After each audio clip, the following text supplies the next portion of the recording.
आज हम लोग पढ़ेंगे जेंडर। क्या पढ़ेंगे? जेंडर का मतलब क्या होता है? लिंग। जेंडर को क्या कहते हैं? आप हिंदी में भी लिंग पढ़े हैं, संस्कृत में भी लिंग पढ़े हैं, लेकिन आज आपको अंग्रेजी में लिंग पढ़ाया जा रहा है, जिसे अंग्रेजी में कहा जाता है जेंडर। जेंडर किसके लिए क्या है? हाँ, जेंडर। जेंडर मीन्स क्या होता है? लिंग का आशय क्या होता है? पहले आपको लिंग को समझना होगा। इसको देखिए, एक लाइन की परिभाषा हम आपको बताते हैं। ऐसा कोई संज्ञा शब्द, ऐसा कोई संज्ञा शब्द जिससे या तो स्त्री जाति का बोध हो, या पुरुष जाति का बोध हो, या दोनों का बोध हो, या किसी का भी बोध न हो।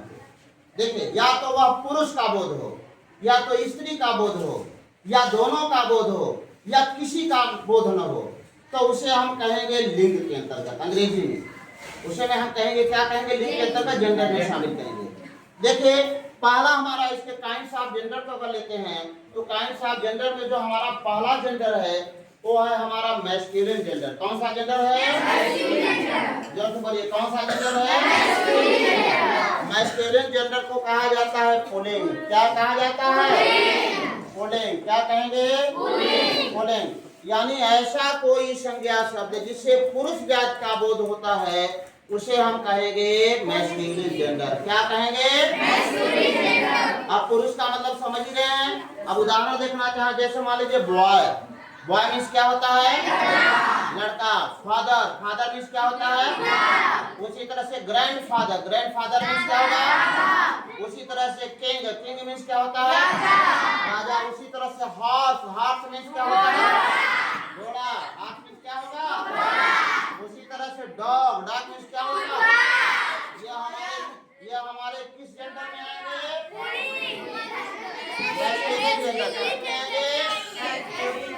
अगला दूसरा देखिए, काइंड्स ऑफ जेंडर के अंतर्गत दूसरा हम देखेंगे फेमिनिन जेंडर। कौन सा जेंडर है? फेमिनिन जेंडर को कहा जाता है स्त्रीलिंग। क्या कहा जाता है?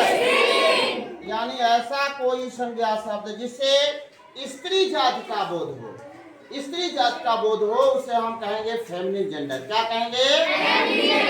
अब देखिए, जैसे आपने यहाँ देखा बॉय हमारा अगर मैस्कुलिन में है तो गर्ल हमारा किसमें हो गया?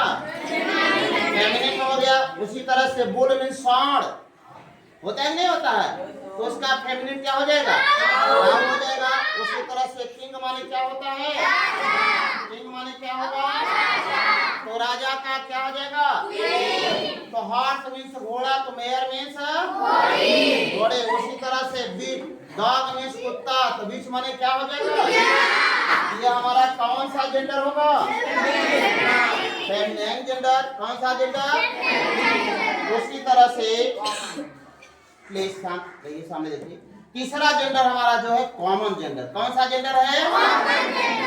कॉमन जेंडर को कहा जाता है उभय लिंग। क्या कहा जाता है? आप लोगों ने विज्ञान में पढ़ा होगा थलचर, जलचर, उभयचर। उभयचर यानी जो जमीन पर भी रहते हैं, पानी में भी रहते हैं, तो उनको क्या कहा जाता है? उभयचर कहते हैं, नहीं कहते हैं? उसी तरह से जेंडर के अंतर्गत वह जो ऐसा संज्ञा शब्द जो स्त्री पुरुष दोनों के अंतर्गत आएगा उसे हम कहेंगे कॉमन जेंडर। क्या कहेंगे? Common gender. जैसे आप लोग इस क्लास में बैठे हैं, क्लास में बैठे नहीं बैठे हैं, और सारे बच्चों को हम कहेंगे आप लोग आपस में क्लासमेट हैं। क्या हैं?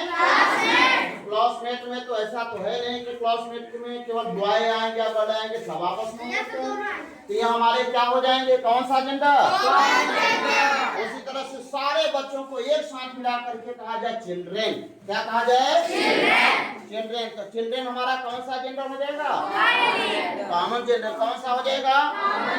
आपके घरों में छोटे छोटे नन्हे मुन्ने बच्चे हैं तो उनको आप प्यार से कहते हैं बेबी। क्या बोलते हैं? बेबी। तो बेबी कौन सा जेंडर हो जाएगा? Common gender. कौन सा जेंडर हो जाएगा? उसी तरह से आप लोग स्टूडेंट, अगर सारे बच्चों को एक साथ कहा जाए कि आप स्टूडेंट हैं तो स्टूडेंट हमारा कौन सा जेंडर हो जाएगा? कॉमन जेंडर हो जाएगा। आइए चौथे जेंडर की तरफ चलते हैं, न्यूट्रल जेंडर। कौन सा जेंडर है? अब इसकी एक लाइन की परिभाषा समझिए। ऐसा कोई संज्ञा शब्द जिससे ना तो स्त्री का पता चले ना तो पुरुष का पता चले। अभी तक तो ऊपर वाले में दोनों को आप देख रहे थे, ना तो स्त्री का पता चले तो ना तो पुरुष का पता चले, तो उसे हम कहेंगे न्यूटर जेंडर। कौन सा जेंडर? Neuter gender. जैसे आपके पास कलम है, ये पेन है कि नहीं है? अब पेन से पता चल रहा है कि स्त्री है कि पुरुष है? पता चल रहा है? बोलो जल्दी, इसे पता चल रहा है? बोलिए भाई, आप लोग बोलिए, पता चल रहा है? यह किस जेंडर में आएगा? Neuter gender. किस में आएगा? न्यूटर जेंडर के अंतर्गत। जैसे उसी तरह से आपके पास पेंसिल है, तो पेंसिल किस जेंडर में जाएगा? न्यूटर जेंडर में। उसी तरह से आपके पास किताबें हैं कि नहीं है? बोलिए, जोर से बोलिए। किताबें हैं ना? तो बुक किस जेंडर में आएगा? वह ना तो स्त्री ना तो। उसी तरह से आपके पास कोई पौधा बगल में लगा हुआ है, पौधे को आप कहिए कि स्त्री या पुरुष से पता चल रहा है? नहीं पता चल रहा है, तो उसे हम कौन सा जेंडर कहेंगे? अब आम का सीजन आ गया है, आम के पेड़ों में बौर है, छोटे छोटे कोरा भी लगे हैं, तो उसे आम को आप कहिए कौन सा जेंडर है? जेंडर के अंतर्गत। तो इस तरह से आप लोगों ने देखा ये जेंडर। न्यूटर जेंडर का मतलब होता है नपुंसक लिंग। कौन सा लिंग होता है? नपुंसक। तो इस तरह से आप लोगों ने आज पढ़ा जेंडर की परिभाषा, काइंड्स ऑफ जेंडर और जेंडर की पहचान।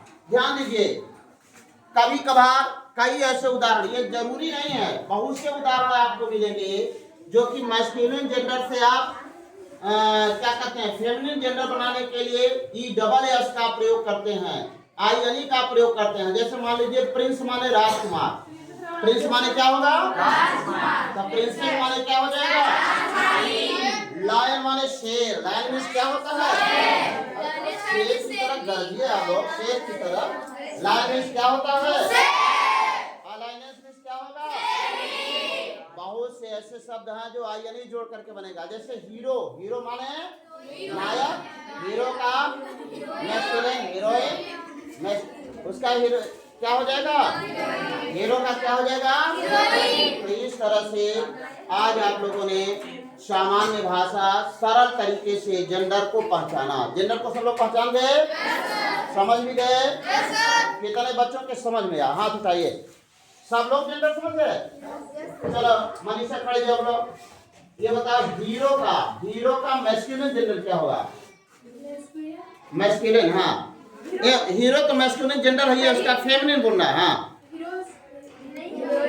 हीरोइन क्या हो जाएगा? लायन का बताइए। ठीक, बहुत अच्छा। उसी तरह से ये बताइए हस्बैंड का क्या होगा? बहुत अच्छा। बॉय का क्या होगा? फादर का? पिकॉक का? पिकॉक का? इस तरह से आप लोग समझ गए सब लोग? चलिए एक बार अंडर करिए, आप अपने लिए शाबाश फ्लैग करिए। चलिए शाबाश फ्लैग दो।